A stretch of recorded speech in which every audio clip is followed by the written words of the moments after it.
Hello friends, dream world ഗാർഡനിൽ ഞാൻ ഇന്ന് നിങ്ങളായിട്ട് ഷെയർ ചെയ്യുന്നത് സെയിൽ വീഡിയോ അല്ല കേട്ടോ. നമ്മുടെ ബൊഗൈൻവില്ല അല്ലേ, അതിൻ്റെ ഒരു പ്രൂണിങ്ങിൻ്റെ വീഡിയോ ആണ്. എൻ്റെ കയ്യിൽ 2 ബൊഗൈൻവില്ല പ്ലാന്റ്സ് ഉണ്ട് കേട്ടോ. കുറേ പ്ലാന്റ്സ് ഉണ്ടായിരുന്നു, ഹൈബ്രിഡ് വെറൈറ്റി ഒക്കെ ഉണ്ടായിരുന്നു, ഒക്കെ സെയിലായി പോയത് കേട്ടോ. 2 പ്ലാന്റ്സ് എൻ്റെ കയ്യിൽ സ്ഥിരമായിട്ടുണ്ട്. നമ്മുടെ യെല്ലോ കളർ പൂ ഉണ്ടാകുന്ന ഒരു പ്ലാന്റ് ആണ് കേട്ടോ, 2 അപ്പോൾ ഞാൻ അതിൻ്റെ പ്രൂണിങ് നിങ്ങളെ ഒന്ന് കാണിക്കാൻ വേണ്ടിയിട്ടാണ്. ഒരു 6 വർഷത്തെ പഴക്കമുണ്ട്. അത് ഞാൻ നന്നായിട്ട് പ്രൂൺ ചെയ്ത് വർഷത്തിൽ 2 തവണ പ്രൂൺ ചെയ്യാറുണ്ട് കേട്ടോ. ജൂൺ ജൂലൈ മാസങ്ങളിലോ ജനുവരി പകുതിക്കൊക്കെ ആയിട്ട് നന്നായിട്ട് പ്രൂൺ ചെയ്ത് നന്നായിട്ട് നല്ല ഷേപ്പിൽ നിർത്തി ചട്ടിയിൽ ഭംഗിയിൽ പൂണ്ടാവുന്നൊരു 2 പ്ലാന്റ് ആയിരുന്നു. അപ്പോൾ കഴിഞ്ഞ വർഷമൊന്നും ഞാൻ ചെയ്തിട്ടില്ല കേട്ടോ, ഈ ജനുവരിയിലൊന്നും ചെയ്തിട്ടില്ല. അപ്പോൾ അതിൻ്റേതായൊരു പ്ലാന്റ് ആകെ നാശമായി പോകുന്ന ഒരു രീതിയിലാണ്. അപ്പോൾ ഞാനിപ്പം പ്രൂൺ ചെയ്യുന്നത് നിങ്ങളായിട്ടൊന്ന് ഷെയർ ചെയ്യാമെന്ന് വിചാരിച്ചു കേട്ടോ. എല്ലാവർക്കും അറിയുന്ന കാര്യമായിരിക്കും, എന്നാലും ഞാൻ ചെയ്യുന്ന രീതി എൻ്റെ അറിവൊക്കെ ഒന്ന് നിങ്ങളായിട്ട് ഷെയർ ചെയ്യാണ്. അപ്പം പ്ലാന്റ് ഹാർഡ് പ്രൂണിങ് ആണ് കേട്ടോ ചെയ്യുന്നത്. കാരണം എൻ്റെ കയ്യിലുള്ള പ്ലാന്റിൻ്റെ സ്റ്റെമ്മൊക്കെ നല്ല കട്ടിയുള്ളതും മെച്ചേർഡായ പ്ലാന്റുമാണ്. എല്ലാ പ്ലാന്റിനും അതിൻ്റെ ആവശ്യമില്ല, സോഫ്റ്റ് പ്രൂണിങ്ങും ഉണ്ട്. അപ്പോൾ ഏതൊക്കെ രീതിയിലാണെന്ന് ഞാൻ പറഞ്ഞുതരാം കേട്ടോ. നമുക്ക് വീഡിയോ കാണാം അല്ലേ. അപ്പോൾ ഇതാണ് കേട്ടോ ഇപ്പോൾ എൻ്റെ പ്ലാന്റിൻ്റെ അവസ്ഥ എന്ന് പറഞ്ഞാൽ, ഒരുപാട് നീണ്ട് അങ്ങനെ പോയിട്ട് കുറേ ബ്രാഞ്ച് വന്ന് നിൽക്കുകയാണ്. ഇതിലും അധികം ഉണ്ടായിരുന്നു കേട്ടോ, കുറേ നീളം ബ്രാഞ്ച് ഉണ്ടായിരുന്നു. അപ്പോൾ എന്തോ പോലെ തോന്നിയിട്ട് ഞാൻ ഒരു തോന്നിയ പോലെ വെട്ടി കൊടുത്തു, അവിടെ ഇവിടെയൊക്കെ അങ്ങനെയുള്ളൂ. ശരിക്കൊരു പ്രൂണിങ് നടത്തിയിട്ടില്ല. അപ്പോൾ ഇത് ഹാർഡ് പ്രൂൺ ചെയ്യാൻ പോവാണ്. ഇതേപോലെ കുറേ കമ്പ് അങ്ങോട്ടും ഇങ്ങോട്ടും പോയിട്ട് ഒരു കാര്യമില്ല കേട്ടോ. അപ്പം നമ്മൾ നിലത്ത് നടുന്ന പ്ലാന്റ് മാതിരിയല്ല, ചട്ടിയിൽ വെക്കുന്ന പ്ലാന്റ് നമ്മൾ അതിൻ്റേതായ രീതിക്ക് തന്നെ വെച്ച് മെയിൻറ്റെയിൻ ചെയ്ത് നമ്മളെ ഇഷ്ടത്തിന് കൊണ്ടു നടക്കാൻ പറ്റും കേട്ടോ നമുക്ക്. അത് നമ്മൾ കറക്റ്റ് കാര്യങ്ങൾ ചെയ്യണമെന്ന് മാത്രമേ ഉള്ളൂ. ഇതിപ്പോൾ കണ്ടോ, നല്ല കട്ടിയുള്ള സ്റ്റെമ്മാട്ടോ. അപ്പോൾ ഇത് നല്ല ഹാർഡ് പ്രൂണിങ് തന്നെ ചെയ്യാൻ പറ്റും. എല്ലാ പ്ലാന്റും അങ്ങനെ വേണ്ട കേട്ടോ. നേരിയ കമ്പുള്ള പ്ലാന്റ് ഉണ്ടാവുമല്ലോ, അത് ചിലപ്പം പ്ലാന്റ് കുറേ വലുതായ വർഷം പഴക്കമുള്ളതായാലും മെച്ചേർഡായിട്ടുണ്ടാവില്ല. അപ്പോൾ ഇങ്ങനെയുള്ള കമ്പൊക്കെ ആണെങ്കിൽ നമ്മൾ ഒരിക്കലും ഹാർഡ് പ്രൂണിങ്ങിൻ്റെ ആവശ്യമില്ല കേട്ടോ, സോഫ്റ്റ് പ്രൂണിങ് മതി. സോഫ്റ്റ് പ്രൂണിങ്ങിനാണെങ്കിൽ നമുക്ക് വർഷത്തിൽ 2 തവണ എന്നുള്ള കണക്കൊന്നുമില്ല, നമുക്ക് എപ്പോഴും ചെയ്ത് കൊടുക്കാം കേട്ടോ. കമ്പ് നീളം പോകാൻ അനുവദിക്കുകയേ ചെയ്യരുത്. അപ്പോൾ അവിടെ ഇവിടെയും പോയി പൂവുണ്ടായാലും ഒരു ഭംഗി ഉണ്ടാവില്ല, എത്ര പൂവുണ്ടായാലും ഭംഗി ഉണ്ടാവില്ല.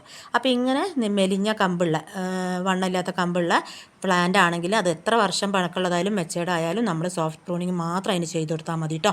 അതിന് സമയം കണക്കൊന്നുമില്ല, നമ്മൾ ഈ നീളം പോണതിനനുസരിച്ചിട്ട് വെട്ടിയിട്ട് കറക്റ്റ് ഷേപ്പിലാക്കി വെക്കുക. അപ്പോൾ ആ തളിർപ്പ് നന്നായിട്ട് വരും, നല്ല വളം ഇട്ട് കൊടുത്താൽ നല്ല വളർച്ച വന്ന് ആ രീതിക്ക് പൂവുണ്ടാവും കേട്ടോ. അപ്പോൾ നല്ല ഭംഗി ഉണ്ടാവും കാണാൻ. ഇത് പക്ഷേ ഹാർഡ് പ്രൂൺ ചെയ്യേണ്ടതാണ്. ഇത് എൻ്റെ കയ്യിലുള്ള കുറേ പ്ലാന്റ്സിൽ ഒരു 3-4 പ്ലാന്റ്സേ ഹാർഡ് പ്രൂൺ ചെയ്യേണ്ട പ്ലാന്റ് ഉണ്ടായിരുന്നുള്ളൂ, ബാക്കിയൊക്കെ ഞാൻ സോഫ്റ്റ് പ്രൂൺ ആണ് കേട്ടോ. എപ്പോഴും ഇടയ്ക്കിടയ്ക്ക് ചെയ്തുകൊണ്ടിരിക്കുന്നു. ഇതിപ്പം ഞാൻ ഹാർഡ് പ്രൂൺ ചെയ്യുന്നുണ്ട്, എന്നിട്ട് നന്നായിട്ട് വളമിട്ട് കൊടുക്കും കേട്ടോ. ഇപ്പം ഞാൻ ഇന്ന് വളമിട്ട് കൊടുക്കുന്നില്ല, കാരണം നല്ല മഴയല്ലേ, ഒരാഴ്ച കഴിഞ്ഞിട്ട് ചെയ്യുള്ളൂ. പ്രൂണിങ് ചെയ്ത് എന്തായാലും നമ്മൾ വളം കൊടുക്കണം. വളം കൊടുത്തു കഴിഞ്ഞാൽ 3-4 ദിവസം അടുപ്പിച്ച് വെള്ളം കൊടുക്കണം കേട്ടോ, എന്നാൽ അതിൻ്റെ ചെടീൻ്റെ വളർച്ചയ്ക്ക് ശരിയായിട്ട് ആ വളം കിട്ടുള്ളൂ. പിന്നെയെന്ന് വെച്ചാൽ നമ്മൾ വെയിലത്ത് വെക്കണം. നല്ല രീതിക്കൊരു നമ്മൾ പ്രൂൺ ചെയ്ത് കഴിഞ്ഞാൽ ഒരു മാസം കഴിയുമ്പോഴേക്ക് തന്നെ നന്നായിട്ട് തളിർപ്പ് വരും കേട്ടോ, നല്ല രീതിക്ക് തന്നെ തളിർപ്പ് വരും. അത് കഴിഞ്ഞൊരു കുറച്ച് ദിവസം കഴിയുമ്പോഴേക്ക് ബ്രാഞ്ച് അങ്ങ് നീണ്ടു പോവും. അപ്പോൾ നമ്മൾ സോഫ്റ്റ് പ്രൂണിങ് ചെയ്ത് കൊടുക്കണം കേട്ടോ. അപ്പം എന്നാൽ കറക്റ്റായിട്ട് നമുക്ക് കാര്യങ്ങൾ കിട്ടുള്ളൂ.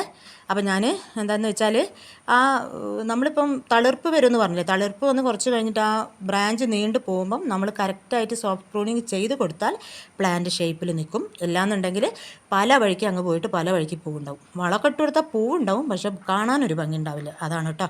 അപ്പോൾ ഞാനിപ്പോൾ അത് ഹാർഡ് പ്രൂണിങ് ചെയ്യുന്നുണ്ട്. അത് കഴിഞ്ഞിട്ട് ഒരാഴ്ച കഴിഞ്ഞാൽ ഞാൻ നന്നായിട്ട് വളമിട്ട് കൊടുക്കും. ഞാൻ ഇട്ട് കൊടുക്കുന്നത് മുട്ടത്തോട് പൊടിച്ചതാണ് ആദ്യം തന്നെ ചെയ്ത് കൊടുക്കുക. പിന്നെ ഒരു മാസം കഴിയുമ്പം നമ്മുടെ ചാണകപ്പൊടി, കമ്പോസ്റ്റ്, വേപ്പ് പിണ്ണാക്ക്, എല്ലുപൊടിയൊക്കെ മിക്സ് ചെയ്തിട്ട് കുറച്ചിട്ട് കൊടുക്കും കേട്ടോ. അത് മാത്രമാണ് ഞാൻ ചെയ്ത് കൊടുക്കുന്ന വളം. പക്ഷേ നമുക്ക് വേണമെങ്കിൽ NPK 19, 19, 19 അല്ലെ DAP ഒക്കെ ഇട്ട് കൊടുക്കാം കേട്ടോ. അത് നമ്മൾ ജൈവവളം കൊടുത്ത് കഴിഞ്ഞ് ഒരു 10-20 ദിവസം കഴിഞ്ഞാൽ നമുക്കതൊന്ന് നൈസായിട്ട് ഒന്ന് അപ്ലൈ ചെയ്ത് കൊടുക്കാം. പിന്നെ അത് കൊടുക്കുകയാണെങ്കിൽ നമ്മൾ ഒരു 20 ദിവസം കൂടുമ്പോൾ ഇടയ്ക്കിടയ്ക്ക് കൊടുക്കണം കേട്ടോ. അപ്പോഴാണ് ചെടിക്കൊരു കാര്യം ഉണ്ടാവുക. അപ്പം ഞാൻ എന്തായാലും പ്രൂൺ ചെയ്യുന്നത് കാണിച്ചു തരാം കേട്ടോ. ഇതെൻ്റെ ഒരു സ്ഥിരം പ്ലെയറാണ്. ഇതൊക്കെ ഇങ്ങനത്തെ കട്ടികളൊക്കെ കട്ട് ചെയ്യുന്ന ഒരു പ്ലെയറാണ്. നല്ല മൂർച്ചയുള്ള ഒരു പ്ലെയർ കൊണ്ട് നമ്മൾ എന്തെങ്കിലും ഒരു കത്തി കൊണ്ടൊക്കെ നമ്മൾ കട്ട് ചെയ്യുക. ഒറ്റ തവണ കൊണ്ട് അങ്ങ് കട്ട് ചെയ്ത് പോകണം. അതിങ്ങനെ ചതുങ്ങി പോവുകയോ വിണ്ടു പോവുകയൊക്കെ ചെയ്താൽ ബ്രാഞ്ച് വരാൻ ബുദ്ധിമുട്ടാണ് കേട്ടോ. നമ്മളിപ്പോൾ കട്ട് ചെയ്യുന്ന ഒരു ബ്രാഞ്ചിൽ നിന്ന് തന്നെ 3-4 ശിഖരങ്ങൾ വരും. അതൊക്കെ നന്നായിട്ട് വളർന്നു പോകും. അപ്പോൾ അതൊക്കെ കട്ട് ചെയ്ത് ഷേപ്പാക്കി കൊടുത്താൽ അതിലൊക്കെ നിറയെ പൂവുണ്ടാകുന്ന ഒരു അവസ്ഥ ആലോചിച്ച് നോക്കി, എന്ത് ഭംഗിയായിരിക്കും അല്ലേ. എന്തായാലും ഞാൻ ഇതിൻ്റെ വീഡിയോ നിങ്ങൾക്ക് മുന്നോട്ട് ഇട്ട് തരൂ കേട്ടോ. നമ്മളത് തളിർപ്പ് വരുന്നതും പിന്നെ അത് നീണ്ടു പോകുമ്പോൾ അത് സോഫ്റ്റ് പ്രൂൺ ചെയ്യുന്ന രീതിയും എന്നിട്ട് പിന്നെ പൂവുണ്ടായിട്ട് നല്ല ബുഷിയായിട്ട് നിൽക്കുന്ന എൻ്റെ പ്ലാന്റിൻ്റെ അവസ്ഥയൊക്കെ ഒന്ന് കാണിച്ചു തരുന്നുണ്ട് കേട്ടോ. ഇതൊക്കെ എന്തായാലും ഇപ്പോൾ ഒരു 1-1.5 മാസം കൊണ്ട് നന്നായിട്ട് തളിർപ്പ് വന്ന് നീണ്ടു വരും.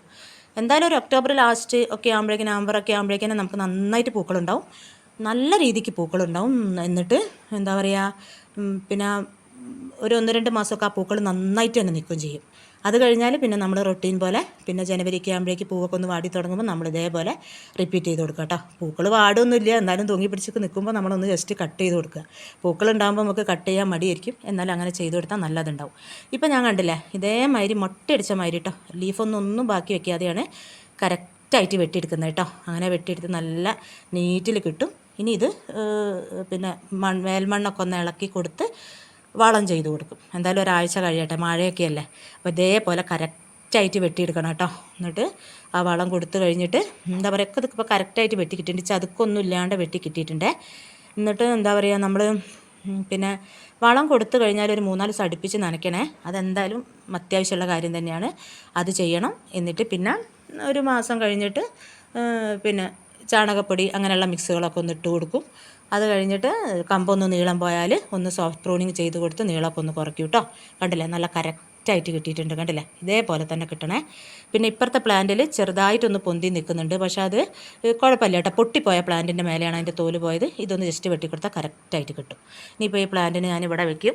ഒരാഴ്ച കഴിഞ്ഞാൽ കുറച്ച് മുട്ടത്തോടൊക്കെ കഴുകി ഉണക്കി ഫൈനായിട്ട് പൊടിച്ചതുണ്ട്, അതിട്ട് കൊടുക്കണം. അത് കഴിഞ്ഞിട്ട് ഒരു ജൈവവളം അപ്ലൈ ചെയ്യും. പിന്നെ ഒരു NPK ഞാൻ സാധാരണ കൊടുക്കാറില്ല, വേണമെങ്കിൽ കൊടുത്താൽ മതി. പൂക്കൾ കൂടുതലുണ്ടാവും DAP ഇട്ട് കൊടുത്താലൊക്കെ. അപ്പോൾ ഇത്രയും ചെയ്യാനേ ഉള്ളൂ പ്രൂണിങ് എന്ന് പറയുന്നത്. അപ്പോൾ ഇത് കഴിഞ്ഞ പ്രാവശ്യം ഒന്നും ചെയ്യാത്തതുകൊണ്ട് തന്നെ പ്ലാന്റ് കണ്ടില്ലേ പ്ലാന്റിൻ്റെ കോലായത്. അപ്പം നമ്മൾ നവംബർ ഡിസംബറിലൊക്കെ ഇതിങ്ങനെ പൂത്തൊലഞ്ഞ് നല്ല റൗണ്ട് ഷേപ്പിൽ നല്ല ഭംഗിയിൽ നിൽക്കട്ടെ. ഒരു പ്രത്യേകത തന്നെയാണ് അത് കാണാൻ, നല്ല യെല്ലോ കളറുമാണ്. പിന്നെ അത് കഴിയുമ്പോൾ ജനുവരി പകുതിയൊക്കെ ആകുമ്പം ഇതേപോലെ റിപ്പീറ്റായിട്ട് പിന്നെയും കാര്യങ്ങൾ ചെയ്യും കേട്ടോ. അപ്പോൾ ഞാൻ അങ്ങനെയാണ് ചെയ്യാറ്. അപ്പം ഇത് നല്ല കട്ടിയുണ്ട് കേട്ടോ, സ്റ്റെമ്മൊക്കെ നല്ല ഹെൽത്തിയായ പ്ലാന്റ് കേട്ടോ. അത്ര പെട്ടെന്നൊന്നും പോകാത്ത നല്ലൊരു പ്ലാന്റ് തന്നെയാണ്. അപ്പോൾ ഇതുപോലെ എല്ലാവരും ഒന്ന് ചെയ്ത് നോക്കുക കേട്ടോ. പിന്നെയെന്ന് വെച്ചാൽ ഇത്രയും കമ്പ് കിട്ടിയിട്ടുണ്ട്, ഞാനിതൊന്ന് മുളപ്പിക്കാൻ വെച്ച് നോക്കണം. വെറും മണ്ണിൽ കുത്തി വെച്ചിട്ട് അവിടെ ഷെയ്ഡിൽ വെക്കുകയാണ് കേട്ടോ ഞാൻ ചെയ്യാറ്. എനിക്ക് അങ്ങനെ കുറച്ചൊക്കെ പിടിച്ച് കിട്ടലുണ്ട്, ഞാനത് സെയിൽ ചെയ്തിട്ടുമുണ്ട് കുറച്ചൊന്ന് പ്ലാന്റ് വലുതായി കഴിഞ്ഞിട്ട്. അപ്പോൾ ഇതൊന്ന് ജസ്റ്റ് ചെയ്ത് നോക്കണം. ചിലപ്പോൾ ഒന്നും കിട്ടിയില്ല എന്ന് വരും, ചിലപ്പോൾ വേര് പിടിച്ച് കിട്ടിയെന്ന് വരും കേട്ടോ. വെറും മണ്ണിലൊന്ന് കുത്തി വെക്കുക, അതാണ് സ്ഥിരം ചെയ്യാറ്. പ്ലാന്റിലെ ലീഫൊക്കെ ഒന്ന് വെട്ടിക്കൊടുത്ത് ചെറിയൊരു കമ്പാക്കി എടുത്തിട്ട് ആണ് ഇപ്പോൾ എൻ്റെ സ്ഥിരം പരിപാടി. അങ്ങനെയായിരുന്നു. ഇത്രയും കമ്പ് ഞാൻ അതിൽ നിന്ന് എടുത്തിട്ടുണ്ട്. ഇനിയിപ്പോൾ ഒന്ന് മണ്ണിൽ ജസ്റ്റ് ഒന്ന് മണ്ണ് വെച്ച് കുത്തി നോക്കണം. ഈ ഒരു നീളത്തിലെടുത്താലും മതി കേട്ടോ, അധികം കട്ടിയും വേണ്ട അധികം മെലിഞ്ഞതും അല്ലാത്ത ഈ കമ്പും ഞാനൊന്ന് ജസ്റ്റ് ഒന്ന് കുത്തി വെച്ച് നോക്കും, കിട്ടുമെന്ന് അറിയാമല്ലോ. അപ്പം ഇതൊക്കെയാണ് കേട്ടോ എൻ്റെ ഒരു പ്രൂണിങ്ങിൻ്റെ രീതി എന്ന് പറയുന്നത്. എല്ലാവരും ഒന്ന് ചെയ്ത് നോക്കുക. പിന്നെയെന്ന് വെച്ചാൽ വീഡിയോ ഇഷ്ടപ്പെട്ടിട്ടുണ്ടെങ്കിൽ നിങ്ങൾക്ക് ഉപകാരപ്പെട്ടിട്ടുണ്ടെങ്കിൽ ഒന്ന് ചാനൽ സബ്സ്ക്രൈബ് ചെയ്യണേ, ഒന്ന് ലൈക്ക് ചെയ്യാനും കമൻറ്റ് ചെയ്യാനൊന്നും മറക്കല്ലേ. അങ്ങനെ ഒന്ന് സപ്പോർട്ട് ചെയ്യണം.